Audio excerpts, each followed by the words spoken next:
Good evening, and thank you for joining me for another Boring Books for Bedtime. I hope tonight's selection provides all the boredom your busy brain needs to quiet down and let you get some sleep. Before we begin, I'd like to give a special shout out of thanks to some new members of our Patreon family: Victoria, Jenny, Joe, Alyssa, and Arnie. Thank you all so much for supporting this podcast. By becoming members of Patreon, you help us remain 100% listener supported and ad-free for everyone, and it's very much appreciated. If you're interested in supporting Boring Books for Bedtime and finding out more about the perks available to subscribers, including exclusive episodes heard nowhere else, you'll find a link to Patreon in the show description. You'll also find a link to buymeacoffee.com, where you can support us with a one-time tip, no subscription required. I hope you'll take a moment to check them out. Now, let's read and relax. Find a comfortable spot. Adjust your volume. Take a nice deep breath in. Let it out slowly. And off we go. Tonight, let's continue our relaxing journey to the tallest peak on Earth with more from Mount Everest, the Reconnaissance of 1921. By Lieutenant Colonel C.K. Howard Bury, D.S.O., and other members of the Mount Everest expedition, with illustrations and maps. First published in 1922 by Longmans Green & Co., 55 Fifth Avenue, New York, and in London by Edward Arnold & Co. Let's pick up right where we left off at Chapter 2. Let's begin. Chapter 2: The Chumbi Valley and the Tibetan Plateau. The range of mountains which here forms the boundary between Sikkim and Tibet runs nearly north and south, and the two main passes across it are the Gelap La and the Nathu La, the latter being a few miles to the north of the Gelap La and about the same height. The Gelap La being the main trade route across which the telegraph line runs and over which the postal runners travel, is kept open all the year round, though often after a heavy blizzard it is closed for 10 days or a fortnight. On the Sikkim side, the snowfall is always the heaviest. This range of mountains stops most of the moist currents that drive up from the Bay of Bengal, with the result that the rainfall in the Chumbi Valley on the Tibetan side is only about a quarter of what it is at Natong on the Sikkim side. The descent into the Chumbi Valley was very steep and stony, as there was a drop of over 5,000 feet from the top of the pass. The beauty of the valley and its wild flowers made up, however, for the badness of the path. The rhododendrons on the descent were extremely fine, and the whole character of the vegetation was altered and became more European.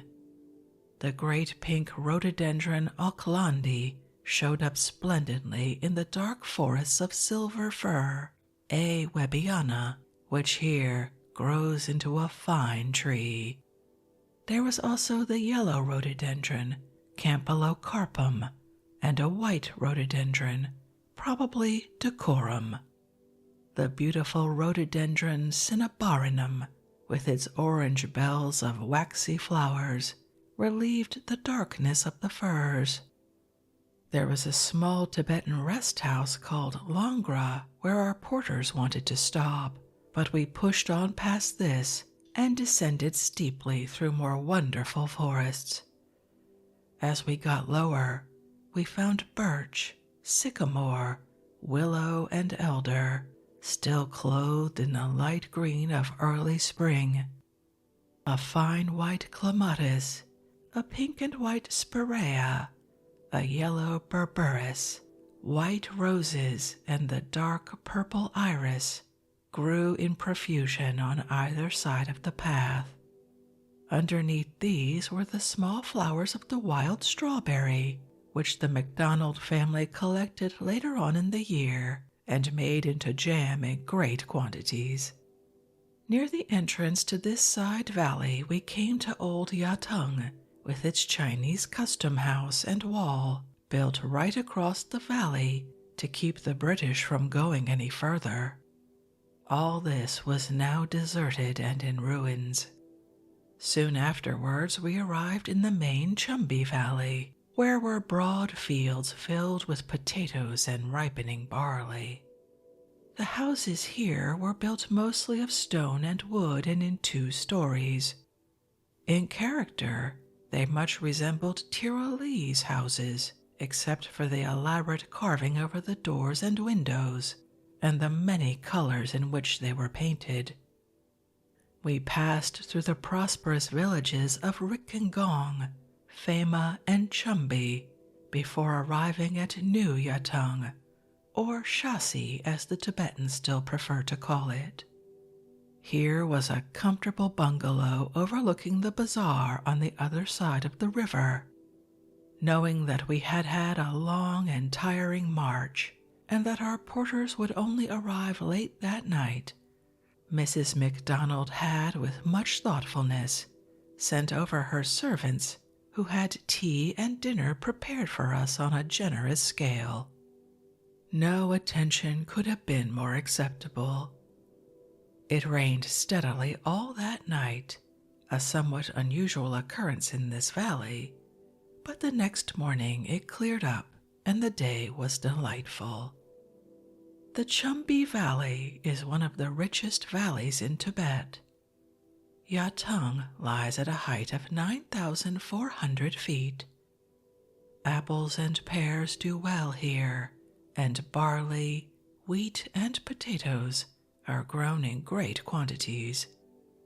At this time of the year, the air is scented by the wild roses, which grow in large bushes covered with hundreds of cream-colored and sweetly scented flowers. The villages all look extremely prosperous, and an air of peace and contentment seems to pervade the valley. We had to hire a new lot of animals to take us on to Fari, 28 miles further up the Chumbi Valley. These all arrived in good time, and by 8 o'clock on May 27th, our loads were all on their way. Before leaving, I sent off a telegram to Sir Francis' young husband to announce the arrival of the expedition in Tibet. A telegram which arrived opportunely at the anniversary dinner of the Royal Geographical Society, just at the commencement of dinner. There is a small garrison at Yatung, consisting of 25 men of the 73rd Carnatics. There was also a hospital and a supply depot, from which we were able to purchase sugar, flour, atta, a coarse native flour, and potatoes, while later on we were able to send back to it for further supplies.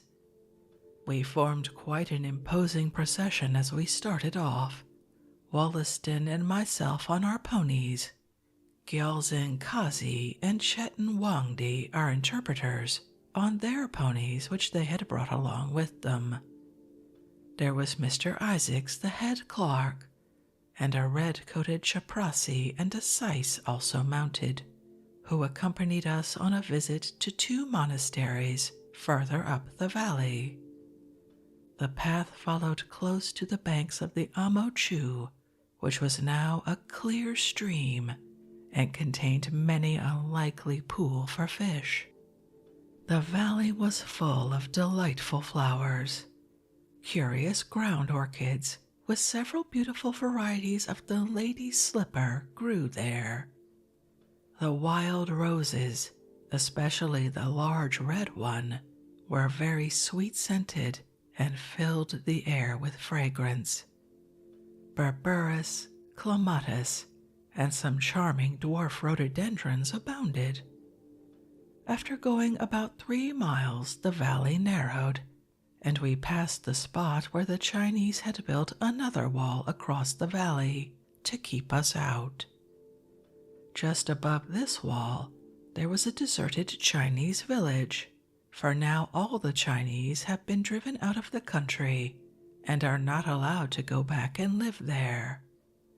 High above us on the hillside was the Punagong Monastery, belonging to the old sect of the Bompos, who turn their prayer wheels the opposite to everyone else and also keep to the right of Chortens and Mani walls. This monastery was too far off the path for us to visit it. We soon afterwards passed the large and flourishing village of Galinka, surrounded by fields of barley. Here we turned aside to visit the Galinka Monastery, which stood in the midst of the village. This was quite a new building, with a great gilt image of Buddha inside it. The monks were still busy painting pictures of scenes from the life of Buddha on the walls. They apparently did quite a good trade in selling clay images of Buddha in his different forms and postures. These were stamped by a very well-cut brass die, which the monks told me had been made at Shigatse. In a side room was a huge prayer wheel, some 12 feet high and 5 feet to 6 feet in diameter.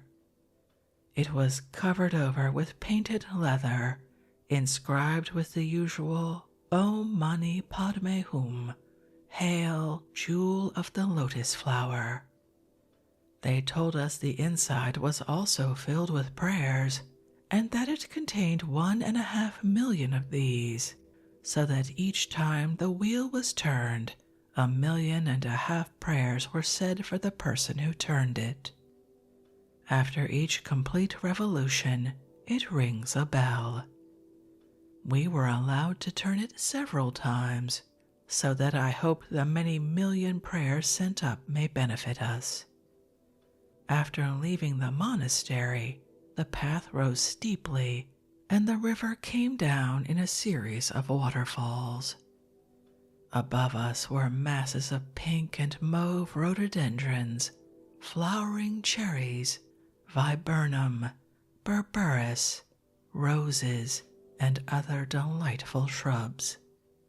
Soon afterwards, at the entrance to the Lingmatang Plain, we crossed the river and rode up a rocky spur formed of great boulders that had some time or another fallen down and blocked up the valley, forming a lake some 2 miles long. But this lake no longer existed, and there was only a flat, grassy plain grazed over by yaks and ponies. On the top of the spur was the Donka Monastery in a grand situation, commanding beautiful views up and down the valley. I had hoped to see my friend, the Geshe Lama, or Geshe Rinpoche, as he is sometimes known, with whom I had lunched last year at the hot springs at Kambu, but unfortunately he was away at Lhasa. He is a man of very great learning, and held in high veneration throughout these valleys. On entering the big stone courtyard of the monastery, a crowd of children and lamas at once flocked round us. We were shown over the main temple, but it was badly lit with a few butter lamps, and we could see little of its contents. Amongst these were several statues of Buddha under his different forms. There were also kept there 108 volumes of the Tongyur, one of the Buddhist sacred writings. These books were very curious. Each volume consisted of a number of loose, oblong parchment sheets, 2 to 3 feet long and from 8 inches to a foot wide. These were kept together by 2 elaborately carved boards between which they were pressed. The writing was all done by hand by the lamas, who copied out and illuminated books with the greatest care and skill in the same manner that the monks in the Middle Ages illuminated their missals. The bookshelves of the library consisted of a number of pigeonholes in the walls in which these volumes were kept. Here, too, they were busy making clay images to bury under the chorten that they were building above the monastery. Next door was another and newer temple, built to house the oracle and called the Sanctuary of the Oracle. He too was unfortunately away, as he was taking the hot waters at Kambu, but we were shown his throne and the robes that he puts on when he prophesies. There was a curiously shaped headdress of silver, adorned all round with silver skulls, and a very quaintly shaped bow and arrow, which the oracle held in one hand, while a huge trident was grasped in the other. I am told that he is consulted far and wide, and has a great reputation for truth.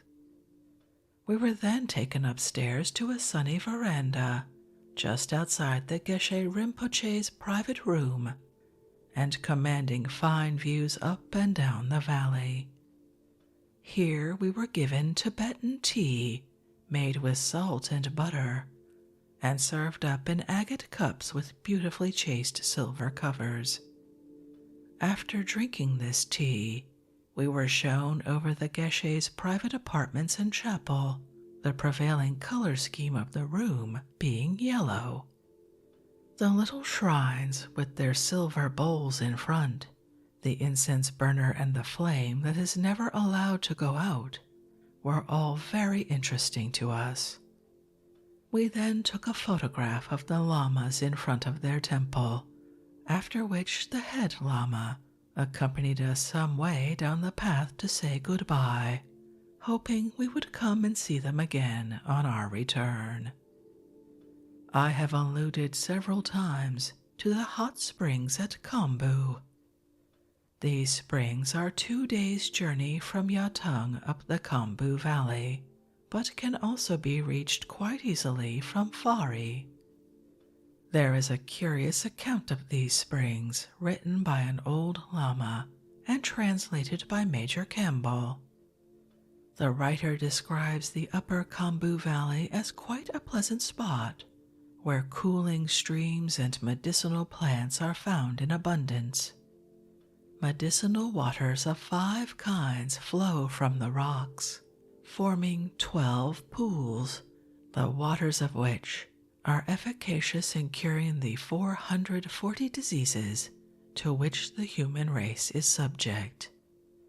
The springs are then made to describe their own qualities in the first person. 1. The Lamo Spring, or the Spring of the Goddess. My virtue is derived from the essence of stone. I am guarded by the goddess Sering, and my virtue therefore consists in purging the sins and obscurities of the human body. Those who bathe first in my waters will be purged of all sin, and the power of all diseases will be abated. 2. The Chagu Spring, the spring of the vulture. My virtue is derived from black sulfur. As regards my properties, a vulture with a broken wing once fell into my waters and was healed. I benefit diseases of women, also sores, gout, and fractures. I possess particular virtue for all diseases below the waist. I do not benefit neuralgia, nervous diseases, or loss of appetite. 3 and 4, the pond springs, the springs of the official. We two brothers derive our properties from both yellow and black sulfur.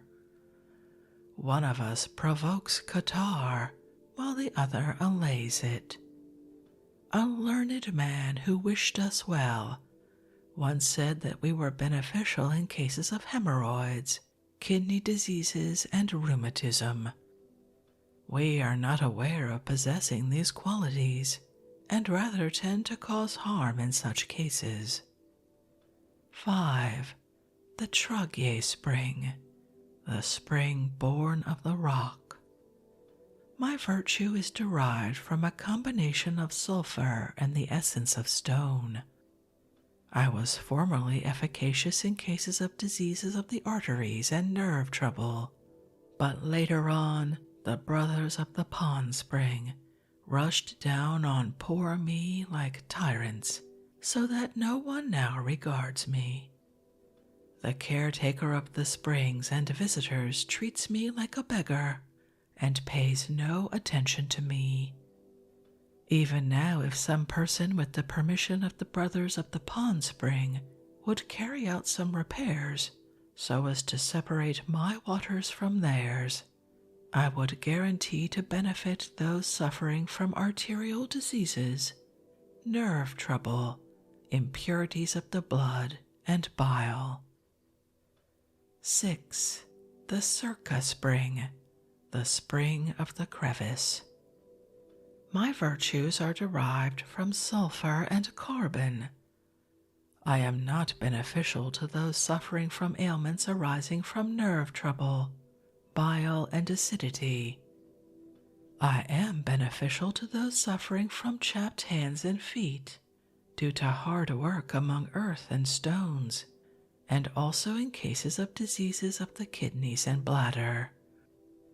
I am somewhat hurtful to those suffering from headache arising from nervous catarrh or impurities of the blood. 7. The Tong Spring, the spring of the plain. My virtues are derived from carbon and a little sulfur.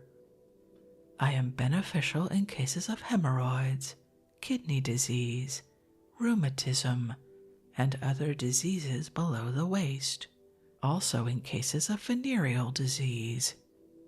There is a danger of the waist becoming bent like a bow through too much bathing in my waters. 8. The Trogyub Spring, the spring behind the rock. I am beneficial in cases of disease of the arteries and anemia. I am not aware that I am harmful in other cases. 9. The Tongbu Spring, the spring of the hole. My virtues are derived from a large proportion of crystalline stone and a little sulfur. I guarantee to be beneficial in cases of white phlegm, brown phlegm, and other forms of phlegmatic disease, also in diseases arising out of these, and in cases of impurities of the blood and colic pains. Please bear this in mind. 10. The Nub, or the Western Spring. My virtues are derived from a little carbon. I am beneficial in cases of liver disease, impurities of the blood, flatulence, kidney disease, dyspepsia, brown phlegm, tumors, gout, rheumatism, gleat, and complications arising from these. I do not boast in the way that the other springs do. 11. The Zeppo Spring, the Leper's Spring. I am cousin to the Western Spring. He guarantees to cure diseases arising from 2 or 3 causes, also kidney disease, flat foot, rheumatism, and gout.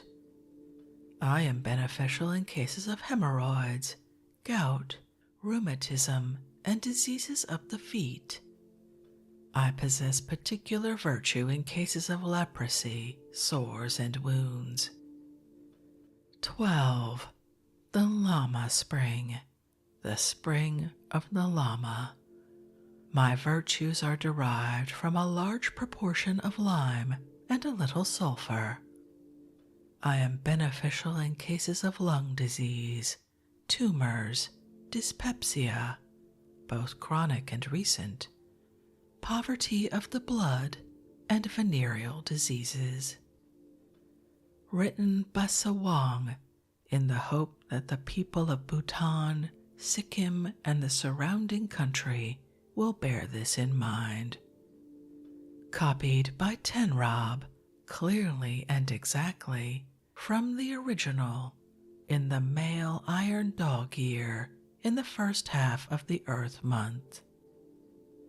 After leaving the monastery, we had a pleasant gallop across the Lingmatang plain, after which the valley narrowed again, and the path followed close beside the rushing stream.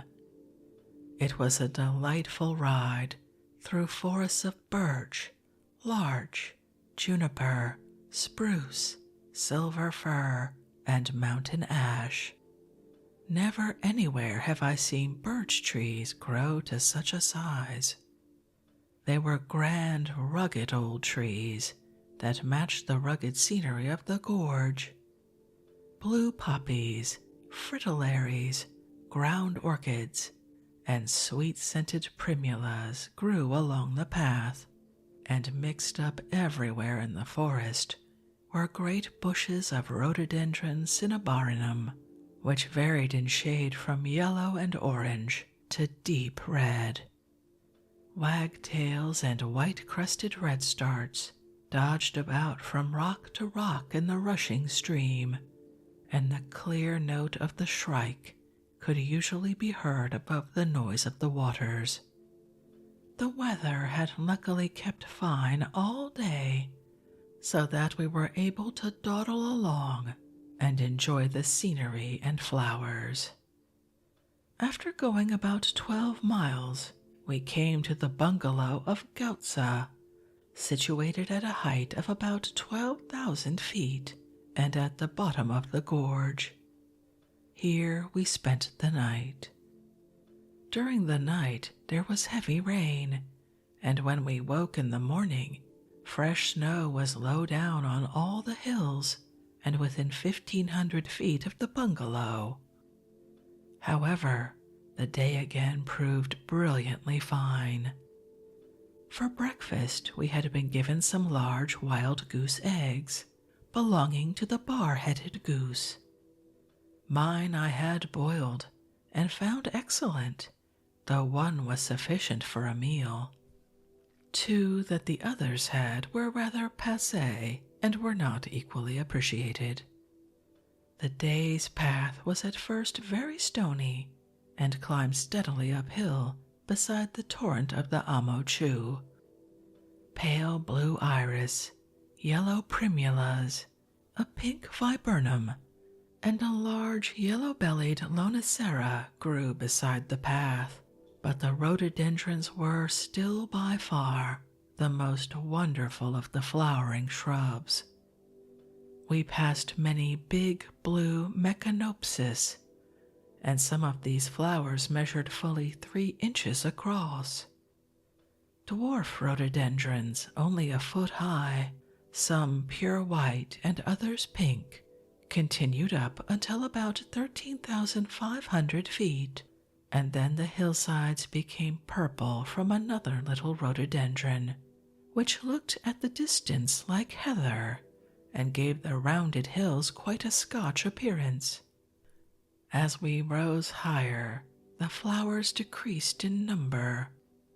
Larks and wheatears ran along the ground in front of us, and small tailless marmot rats dodged in and out of their holes as we approached. The distance from Gautsa to Fari was about 16 miles, of which the last 8 miles were over flat country with a springy turf, on which it was a pleasure to be able to canter again after having passed over so many miles of stony roads.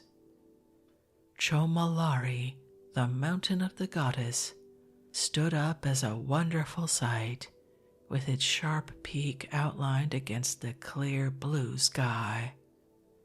On its summit the wind was evidently very strong, as we could see the fresh snow being whirled off in clouds. Fari is an extremely dirty village, dominated by a stone fort and lying under the shadow of the great mountain Chomalari, 23,930 feet high. It is 14,300 feet above sea level, and the climate there is always cold, as it is never without a strong wind. In the afternoon, the Zhongpen, or governor of the district, came to call on me. He was a young man with an intelligent and pleasant face, and came from the country between Kambazong and Shikarzong, so that he was able to give us much useful information about the road. He promised that he would write to his brother, who was acting as agent for him at his home, telling him to entertain us and give us all facilities in the matters of transport and supplies. He told us that he had received written instructions from the Lhasa government to arrange for supplies and transport for us, and he promised that he would do his best. I gave him photographs that I had taken last year of his fort and also of Chomalari. These pleased him very much, and in return he presented us with a dried sheep, which looked mummified and smelt very strongly, but which proved very acceptable to our porters. It was necessary to stop here for several days, as the second party had to catch up, and they too needed a day's rest. Also, the transport that was to carry us along the Kambazong would not be ready for several days. So the following morning, I went to call on the Zhongpen in his fort, where I found him living in some very dark rooms. I presented him with one of the new lever electric torches, which he much appreciated, though at first he and his servants were rather frightened by it. He gave us tea and sweetmeats, and soon afterwards the headmen of all the villages came in and were given orders about our transport. Their quaint attitudes of respect and their darkly bronzed faces that just showed up in the light reminded me forcibly of an old Dutch picture. Some men, too, had been sent from Kambazong for orders, and to know when we should be likely to arrive there. In the course of the afternoon, Dr. Heron and I rode over to a monastery about 3 miles away, where I had been last year, and where I had taken some photographs. Some prints of these I brought back to the monastery, and the monks were very pleased with them. They were in the middle of a service when we arrived, as it was some kind of festival, and the dark temple was illuminated by hundreds of little butter lamps. The monks were all chanting their scriptures, and this they continued to do all the afternoon. On returning to Fari, we found that a message had come from the Zhongpen to ask us to dine with him the following evening.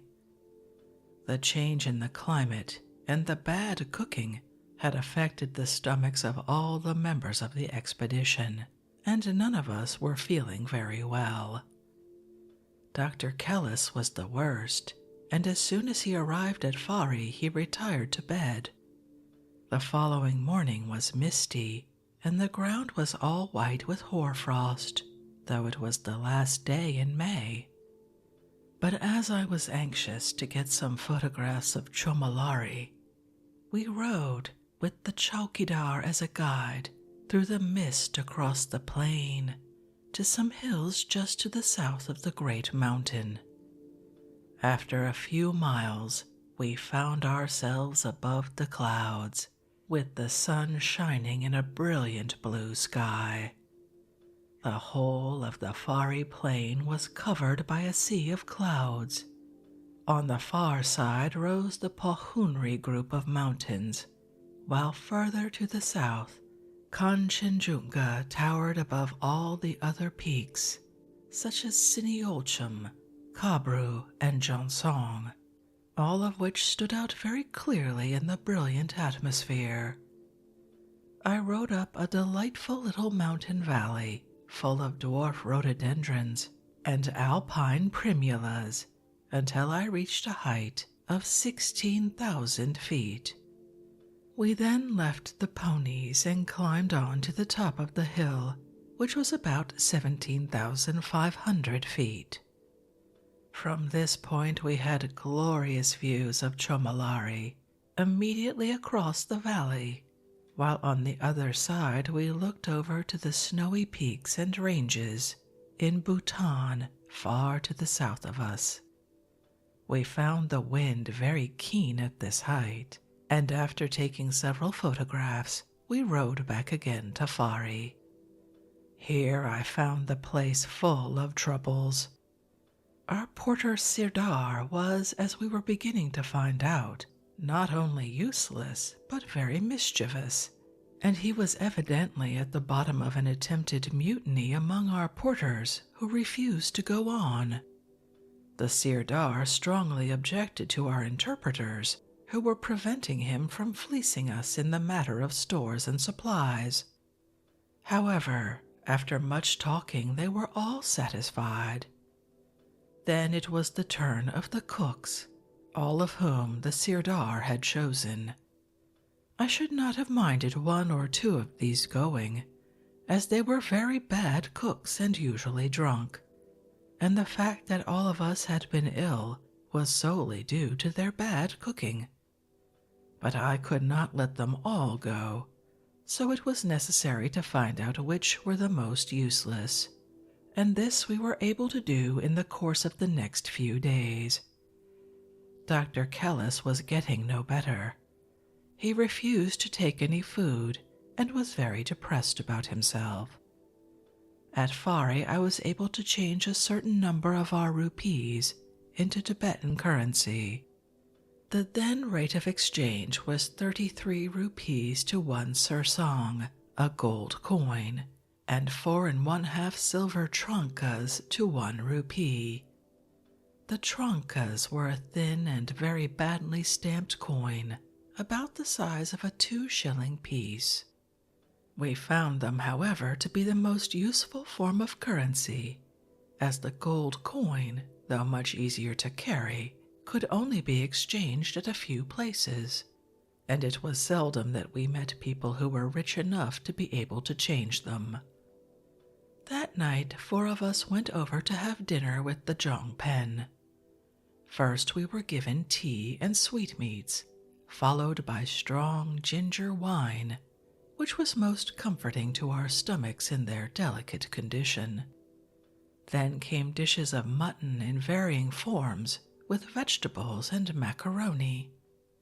They were all served up in Chinese fashion, in little dishes, and some were quite appetizing.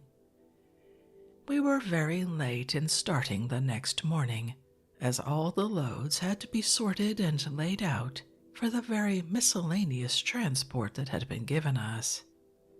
This consisted of ponies, mules, donkeys, bullocks, and yaks. For riding animals we were given mules, which trotted well and covered the ground quite quickly, though some of the alpine climbers found them hard to manage and were apt to part company with their steeds.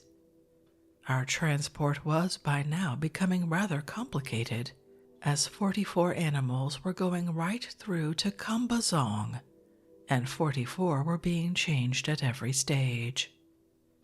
Dr. Kellis was not well enough to ride and was carried in an armchair all day. Soon after starting, I passed 2 of our cooks on the road hopelessly drunk and left them there. Our way led over the Tong La, a very gentle and scarcely perceptible pass, 15,200 feet, but important as being the main Himalayan watershed. All day there was a very strong south wind blowing, but it was luckily at our backs, and we did not feel it too much. We then quickly trotted the 10 miles across the absolutely level Tong Punsum plain. Here I saw several herds of Kiang, the wild ass of Tibet, and got within 50 yards of one lot, but unfortunately the porter who was carrying my camera was not up with me at the time. We also passed a certain number of Tibetan gazelle, but they were all very wary. The monsoon clouds came up to the south of us in great rolling billows, but not a drop of moisture came over the Tong La. Chomalari was a magnificent sight all day, with its 7,000 feet of precipices descending sheer into the plain. Tuna, 14,800 feet, about 20 miles from Fari, was our first halt. We were still on the main road to Lhasa and found a comfortable rest house into which the 8 of us all managed to stow ourselves. Dr. Kellis, though rather better the next day, was still too weak to ride and was carried for the next march on a litter. We were now in the true Tibetan climate, with brilliant sunshine, blue skies, still mornings, and strong winds all the afternoon.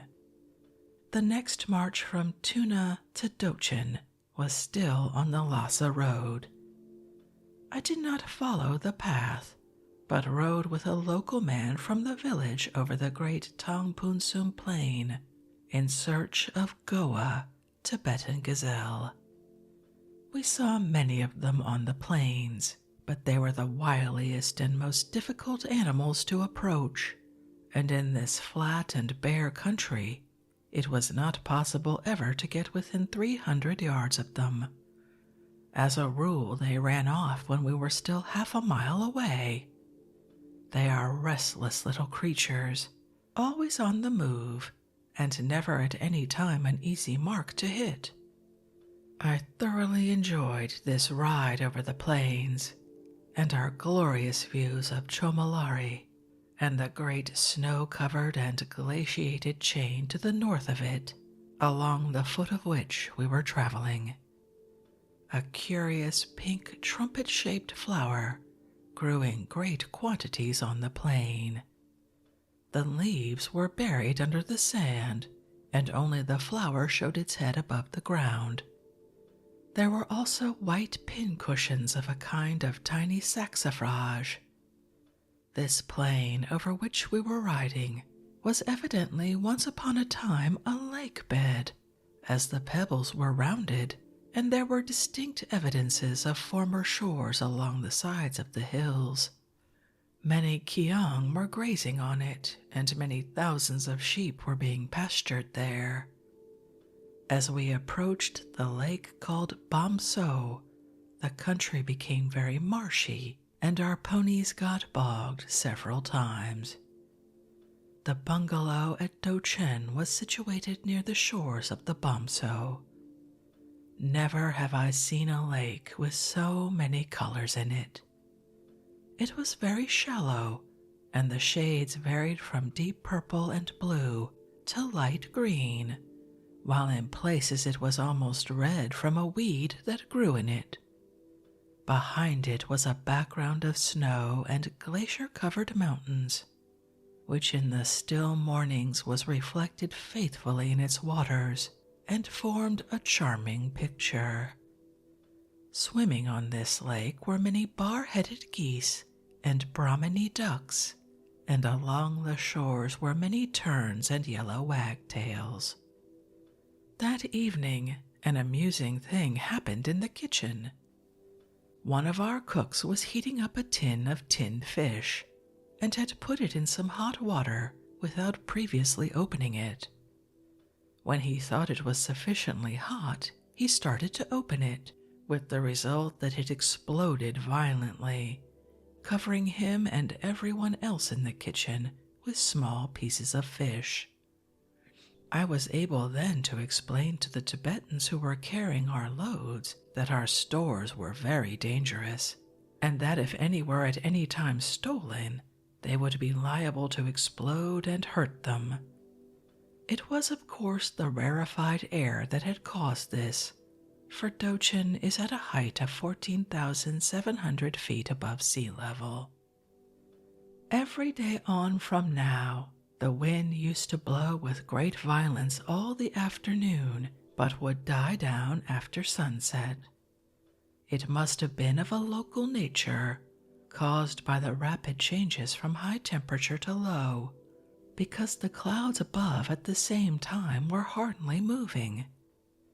I sent back Dorje, one of our cooks, from this place, as it was the 4th time that he had been drunk, and this I hoped would be a lesson to the others. We now left the Lhasa road and turned off westwards, having henceforward to rely on our tents. From Dochin to Kay was a short march of 11 miles over the Dug Pass, 16,400 feet. I did not follow the road taken by the transport animals, but took a local guide and rode over the hilltops in search of Ovis Ammon. I did not see any, however, though we sighted 2 or 3 goa, but they were very wild and would not allow me to approach within 500 yards of them. There were numbers of blue hares, however, and some ram shakur, the Himalayan snowcock. But beyond this the hillsides were very bare of game. There were pincushions of a beautiful little blue sedum growing at a height of over 17,000 feet. Also, there was a big red stone crop. Kay is now only a small and dirty village, with practically no water except a half-dried muddy pond, but at one time it must have been a place of some importance, as ruins and buildings of considerable size extend over an area of more than a mile. The Khalat So evidently at one time came right up to this ruined town of Khatam, and the fact that it is deserted now is probably due to the shrinkage of the lake. This was only one of the many signs of desiccation that we saw in our travels in Tibet. There were some curious ruins which looked like old crenellated walls, but these walls were only places on which barley dough used to be exposed to feed the crows as a sign of prosperity. It was a curious custom, and could only have prevailed in a very fertile valley, which this place is no longer. The age of the city I could not find out, but the few survivors told me that the holy shrine of Tashalumpo, which now is at Shigatse, ought to have been built here. According to a local legend, there was a certain stone in Khatam shaped like a ew's womb, and one day a donkey driver, finding that his loads were unequal in weight, picked up this stone and put it on the light load to balance the other, quite unaware of the importance of the stone. This stone was then carried from Gyantse to Shigatse, where a high and important lama saw it, and recognizing that this was a very holy stone, had it kept there. The powerful monastery of Tashalumpo was built over this stone. We passed 2 small nunneries called Doto and Shadag in snug little valleys to the north of the plain, and on asking why there should be so many nunneries in these parts, when in the greater part of Tibet men predominated, I was told that this was due to the fact that it was close to the Nepalese frontier, where there had always been much fighting, so that most of the men had been killed, and only women had survived. After a short and easy march, we came to a small pocket in the hills called Karoo. Here were encamped some people belonging to a nomad tribe who always lived in tents. They were very friendly, put tents at our disposal, and did their best to make us comfortable. They told us that they came here every year in the 12th month about January, and left again in the 5th month of the Tibetan year, June, for a place near Tuna, where they disposed of their wool, butter, and cheese at the Fari market. There were altogether about 20 families here, owning some 200 yaks and 3,000 sheep. Dr. Kellis was slightly better, but Rayburn was not feeling at all well, and Wheeler was suffering from indigestion, so that we were rather a sick party. Karoo lies at a height of 15,700 feet, but it had been very hot all day in the brilliant sunshine, and on the way we had passed lizards and a number of common peacock butterflies. Next morning our march was to Tatsong, the falcon's nest, a distance of 15 or 16 miles, and over 2 passes, 16,450 and 17,100 feet. The going was easy all the way, as the gradients both up and down the passes were very gentle. Between the 2 passes was a broad valley filled with huge flocks of sheep and herds of yaks, and after crossing the 2nd pass, we descended into a great barren and stony plain more than 10 miles across, which was Tatsong, and over which the wind blew very keenly. To the south of us appeared the snowy crests of Pahunri, Kanchenjao, and Chomiomo and the Lonak peaks. Again I did not keep with the transport, but followed the crests of the hills where I had lovely views. On the way I saw plenty of gazelle, and was lucky enough to shoot one of them, as they are very good eating. Our camp at Tatsong was pitched just below the nunnery there, which is on the top of a rock, and where there are about 30 nuns. Our camp was on a pleasant grassy spot, where some excellent springs bubble up out of the ground. These within a few yards formed quite a big stream full of small snow trout. They do not really belong to the trout family, although they have somewhat similar spots and are very good to eat. Bullock, with his butterfly net, and the porters with their hands, managed to catch quite a number of fish, and we had them for dinner that night. The ground round our tents was full of holes, out of which the marmot rats kept appearing. They were very tame, and did not seem to be in the least afraid of us. Dr. Callis had had a very trying day. He had been rather better, and had started riding a yak, but he found this too exhausting, and porters had to be sent back from Tatsong to bring him on a litter, so that he did not arrive at Tatsong till late in the evening. Tatsong is 16,000 feet, so the night was cold, the thermometer inside the tent registering 7 degrees of frost, though it was June 4th. Outside there must have been quite 15 degrees, as the running streams were all frozen over, but once the sun had risen, everything warmed up and we had a beautiful warm day. Dr. Kellis started off in his litter at 7 a.m. in quite good spirits. I did not start till an hour later, as I had wanted to see everything off, and then went up to visit the nunnery, over which the Lady Abbess showed me.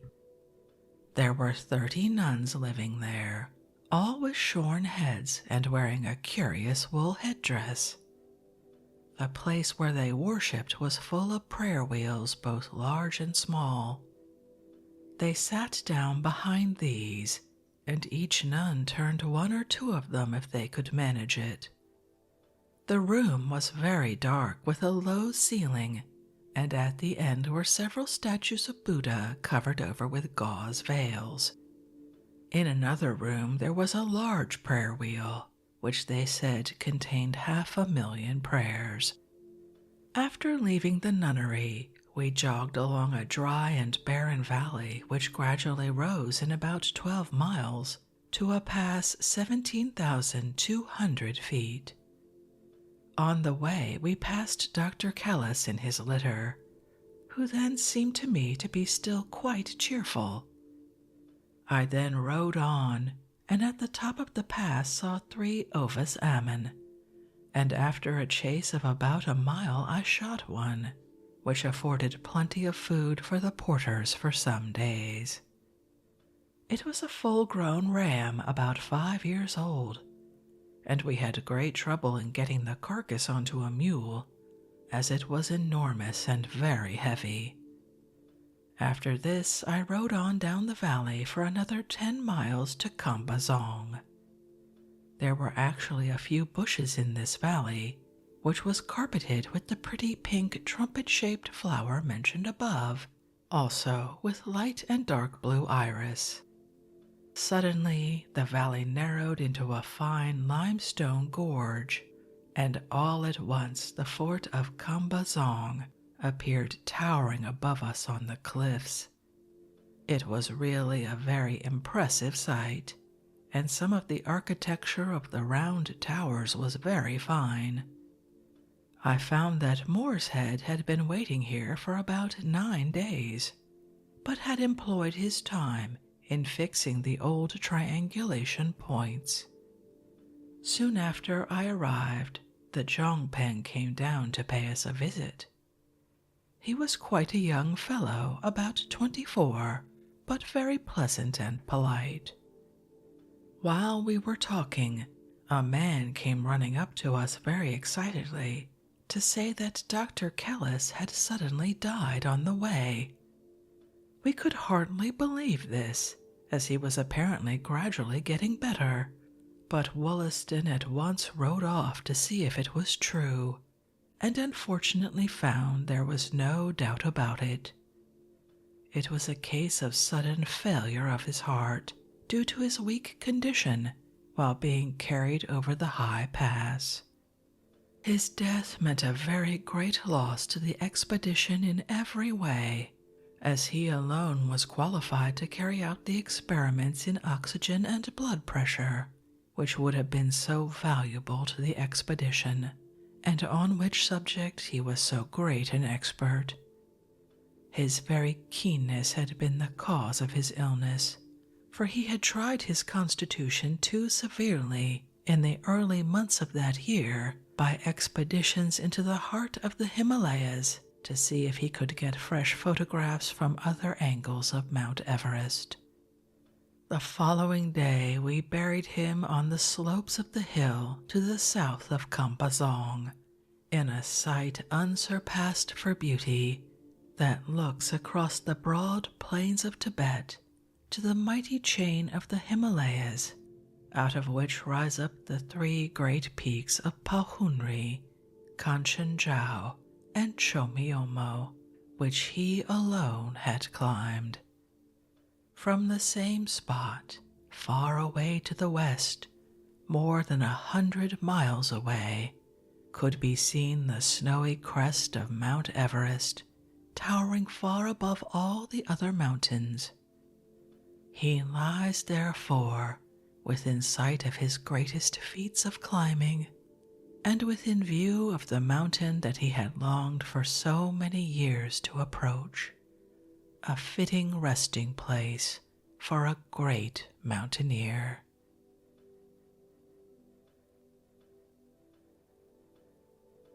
And on that rather sad note, I think we'll end this evening's reading from Mount Everest, the Reconnaissance of 1921.